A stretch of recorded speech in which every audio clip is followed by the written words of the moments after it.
So here we're going to go to our next demonstration. So again, the GitHub is the OpenViSUS source repository. We have a set of examples for running Jupyter notebooks. I don't know if anybody here uses Jupyter or Python, but it's a nice way to do scripting. And installation is very easy. If you have Python, I think 3.7, at least that's what I have, you can just type this line here, Python -m pip install. If you're a Python expert, so you're very familiar with pip, and then NumPy and OpenViSUS 1.33. That's a particular version that it's stable, and that's how you download and install. Similar to Docker, this is devoted to particularly Python. So in this way, we'll now show a couple of examples of installing that and then running the viewer. What's interesting now is the viewer, it's also just a Python script. In fact, actually, you already saw that I opened the asteroid in the client. That's actually a piece of Python code that uses the VSUS library. And by being in Python, basically, you can easily customize, add, and remove menus, or make it part of another element in your application. By the way, there is still echo. Should I move to the demonstration? I don't know if people are trying to type quickly what's on the page for the installation. Again, Python -m pip install user and so on. I think that's also on the OpenViSUS website. Let me double check. In the README is there. Yes. Oh, this is a different version. Yeah, this is just not. So by here. Yeah.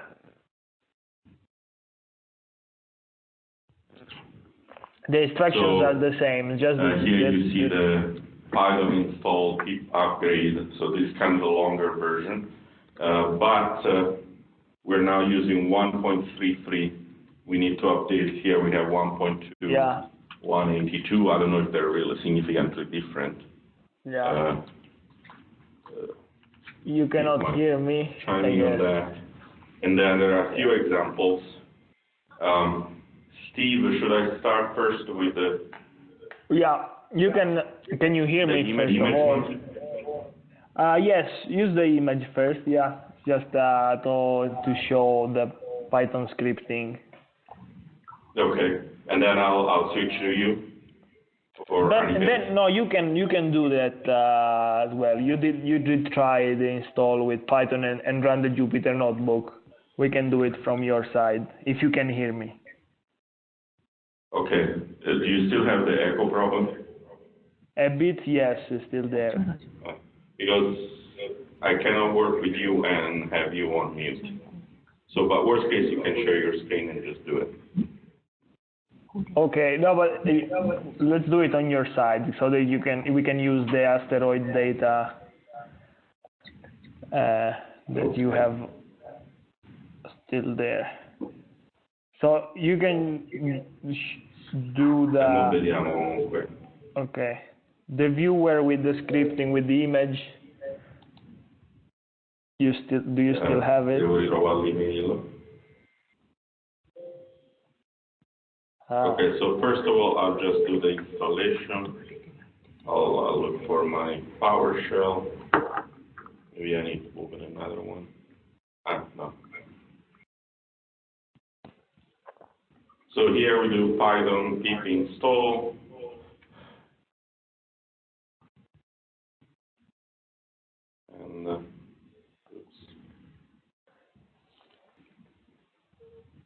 And you are in the folder. Yeah, you are in the right folder already, I think.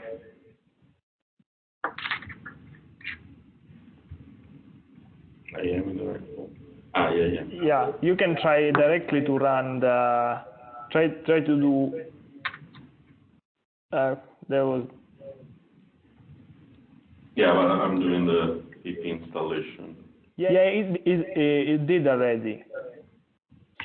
But since it was already there installed, it's just using that. Yeah, you see, already satisfied. So it will install NumPy and OpenViSUS. Yeah. So now this is the directory with the installation in Python. You can see it's, well, I mean, your user application data roaming Python 3.7, that's the version Python I'm using. And then under side packages, there is OpenViSUS, and this is the top directory. And so you can launch Python and simply import OpenViSUS. Maybe I should do that first. Yeah.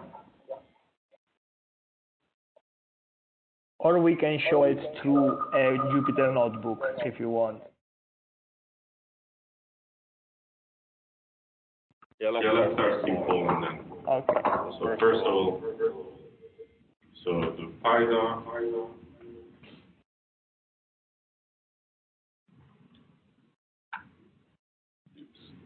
VSUS. So one can load, and that has everything in there.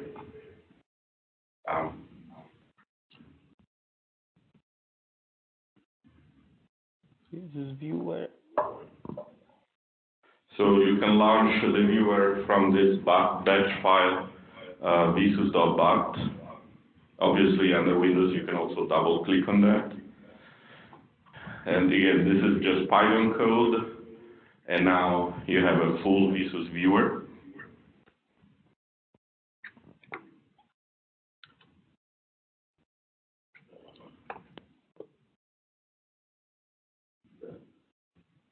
Yes. So now I'm taking a particular data set. And file. Open URL. Okay, so this data set is an image collected actually from a large facility from the National Science Foundation.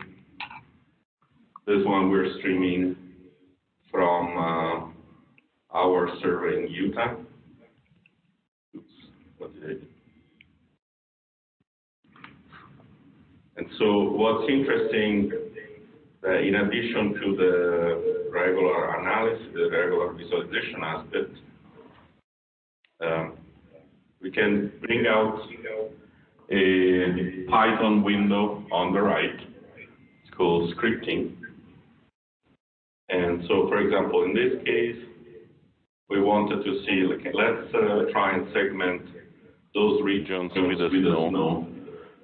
It's a very simple thing, just so the principle. And what we do is say, okay, in the Python scripting, we do kind of a generic processing. And this is something I did on the side. I'll show in detail what I'm doing here. But you have a full, simple Python console. Let's go through that very quickly. So here, RBG, those are the 3 channels, is loading the data set. So you have this array called input that has the data that you see on the picture. So it has the 3 channels, 0, 1, 2, because of it's an RGB color image. So that comes in basically from a NumPy array.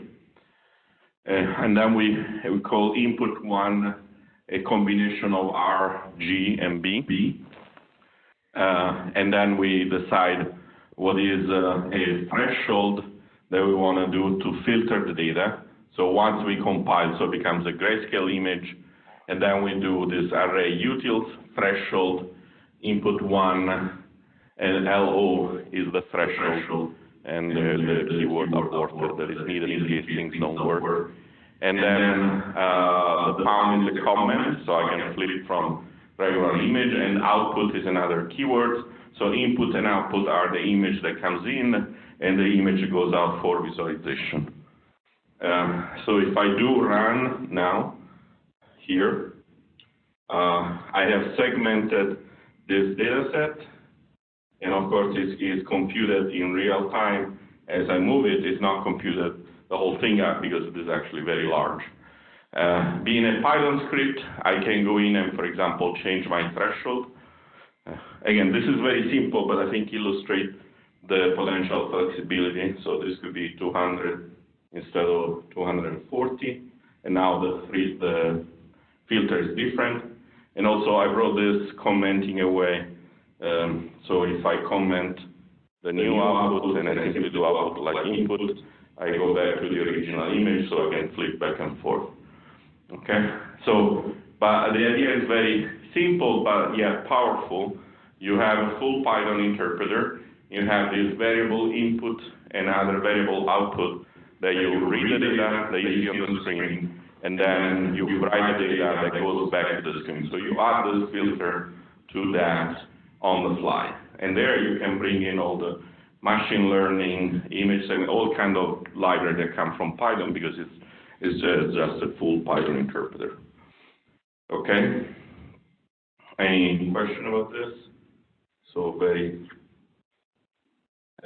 simple, but basically connects to a very powerful infrastructure. So I don't know if we should maybe sec to Aniket demo that is more similar to this one, and then we will go to Jupyter. Oh, okay. Yeah. I'm muting them. Can you hear me? So someone should make Aniket presenter. Okay. So can you make Aniket? Yeah. So can you hear me? Yeah. Yeah. Yeah. So I don't know what. Okay. Just a second. I'm trying to see if I can remove this. Okay. So I'm showing you a data set which is a CT scan. It's a 3D volume. We are only seeing a subset of the data. This is what Valerio explained, and I'm showing you now. Can you tell me more about the data? Yeah, so the data is a CT scan of material science images. It's about 3,000 slices. Each slice is 200 by 200 at a coarser resolution. So you see at full resolution, it's about 700 by 700 pixels. So the first demo that I'll be showing you is how to pre-process this data. So so in the data, you can see that there are 3 rings, which are 3 cylinders in 3D. The outer cylinders are artifacts from CT reconstruction. The actual data which we are interested is only in the center. So if you want to pre-process the data, you could just do some Python scripting in VSUS to extract only the centerpiece. So I've written a script which is completely in Python. So you could use, as I said, you could use packages, or you could write your own code and then execute that code inside VSUS. So what this doing right now is that we want to extract the centermost cylinder. So we're computing the gradient image. Once the gradient is computed, we can then threshold the gradient to find the innermost circle. And then we can compute half transform to get the radius in the center of the circle, and then extract that circle from the data. So along with that, we are also doing some analysis here. That is to compute the number of holes in this particular data set. So when I close these, so these are the results of the analysis, which says what is the distribution of the holes. So when I close these images, you would be able to see in the viewer how the data looks after it's been processed. And similar to what Valerio mentioned earlier, we could switch this. So this is the view of the data that is processed. And if you want to see the view of the holes, you could also do that. So then you read on the script, it would do all the computations on the fly, and you would be able to see where these holes are in 3D. So you could extract them and do analysis. So this is one of the demos. So you can go back to your original data by removing the script. And then the second demo I want to show you is to do Gaussian filtering in 3D, which is again just a script. So you see it's running on the fly, and then you can see that this image is now a smooth filtered version of the original data. So you can go ahead and then change some parameters in the script where I can say what is the radius of the blur that I want to apply. So if I increase the radius, then you would see that it's processing, and yeah. So you see now it's a more a blurred version of the input data. So yeah, so you could do this, and then once you're satisfied, you can export this as a raw image, raw file, and then pass it on to other downstream tools and pipelines that you're familiar working with. Yeah, so do you want to add something, Valerio?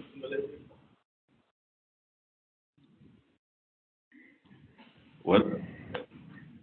Do you want to add something, or should I move on to the next one? Yeah, move on.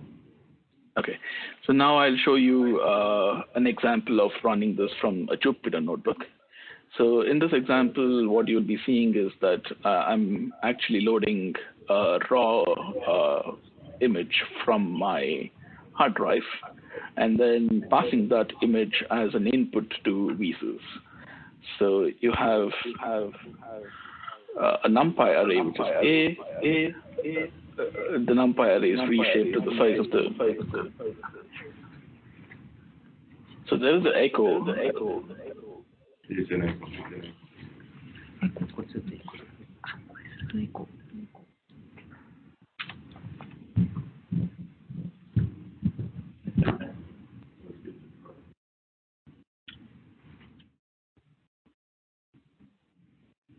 Yeah, but there are microphones.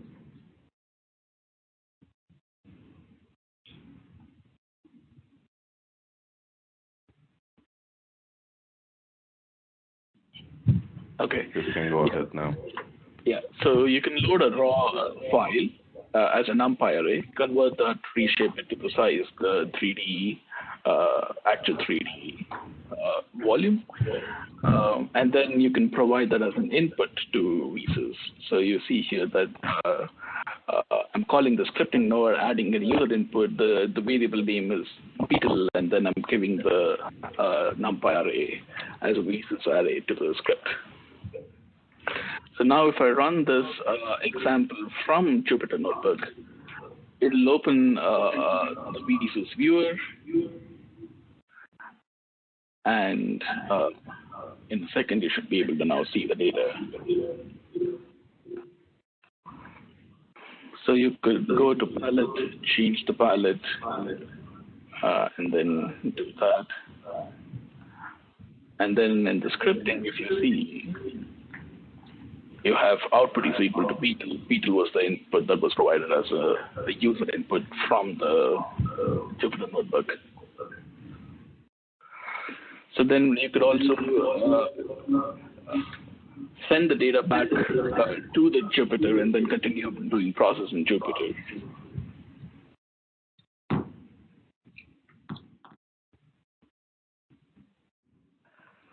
So yeah, that's all I have from my side. Okay.